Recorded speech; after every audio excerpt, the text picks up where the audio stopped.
তার সন্তান সন্তানের কাছাকাছি হতে চায়। আফসোস, মানুষের দরজার কাছাকাছি হইলাম, আল্লাহর রহমতের দরজার কাছাকাছি হইতে পারলাম।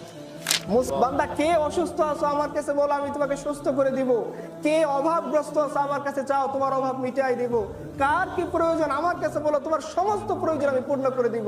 তিনি আমাদের আল্লাহ, তিনি আমাদের রব, তিনি আমাদের প্রভু। আজকে সেই আল্লাহকে আমরা সবচেয়ে বেশি ভুলে গেছি। আমাদের ধৈর্য কম, আমাদের হাইট কম, আমাদের হায়াত কম।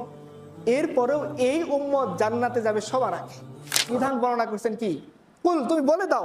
হ্যাঁ, কুল রূহ এইটা, কুল আজা এইটা, বলো এইটা। তোমাকে জিজ্ঞাসা করছে এইটা, ইয়াসআলুনাকা আনির রূহ, মানুষ জিজ্ঞাসা করেছে রূহ কি, তো ইয়াসআলুকান নাসু আনিস সাআ, তোমাকে মানুষ জিজ্ঞাসা করছে কিয়ামত কি, বলছেন কুল, তুমি বলো, তুমি বলো এইটা, তুমি বলো এইটা, তুমি বলো এইটা। যখন আল্লাহর ব্যাপারে প্রশ্ন আসছে যে আমার বান্দারা কি আমার সম্পর্কে জিজ্ঞাসা করে, না কুলের দরকার নেই, নবী তুমি বলো না, আমি বলতেছি আমি আল্লাহ বান্দার কাছে। সুবহানাল্লাহ, বান্দা আমাদের আল্লাহ, আল্লাহ কত কাছে, আল্লাহ আমাদের কত কাছে। পৃথিবীর মধ্যে এমন কোন সত্তা আপনি পাবেন যার কাছে আপনি অপরাধ করছেন, গুনাহ করছেন, পাপ করছেন, নাফরমানি করছেন, এরপরেও সেই সত্তা প্রত্যেকদিন রাতে বলতেছেন বান্দা তোর কি দরকার আমার কাছে আমি সব দিয়ে দিব। বান্দা, কে অসুস্থ আছো আমার কাছে বলো, আমি তোমাকে সুস্থ করে দিব। কে অভাবগ্রস্ত আছো আমার কাছে চাও, তোমার অভাব মিটাই দিব। কার কি প্রয়োজন আমার কাছে বলো, তোমার সমস্ত প্রয়োজন আমি পূর্ণ করে দিব। তিনি আমাদের আল্লাহ, তিনি আমাদের রব, তিনি আমাদের প্রভু। আজকে সেই আল্লাহকে আমরা সবচেয়ে বেশি ভুলে গেছি, তাই না?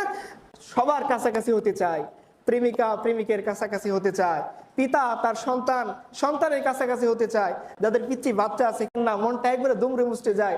লাস্ট কবে সন্তানের মুখটা দেখছিলাম, ছোট্ট সন্তান 4-5 বছরে হাসে, এত মজা লাগে ভাই। আমার একটা সন্তান আছে, আমি জানি যখন 4-5 বছরের মাসের সন্তান হাসে, মানে কলিজাটা দুমড়ে মুচড়ে যায়, মনে হচ্ছে পুরো দুনিয়া তার জন্য দিয়ে দিই। এই সন্তানকে 4-5 দিন না দেখলে খুব কষ্ট লাগে, আমার লাগে, চোখে চোখে সন্তানের ছবিটা ভাসে। আর ছেলে সন্তান তো আরো বেশি মহব্বত, তো এত বেশি মহব্বত লাগে, এত বেশি। সন্তানকে না দেখলে আমি বেচैन হয়ে যাই। আমি আমার ওয়াইফ যদি সুন্দরী বউ থাকে কারো, সে বেচैन হয়ে যায়, অনেক দিন ধরে যাই না। তবলিগুলো এটা ভালো ফিল করতে পারবেন, তাই না? 40 দিন বাইরে থাকার পরে মনটা চাঁদে কবে যে শেষ হবে, কবে একটু বইয়ের দ্বারা হাজিরা দেবো।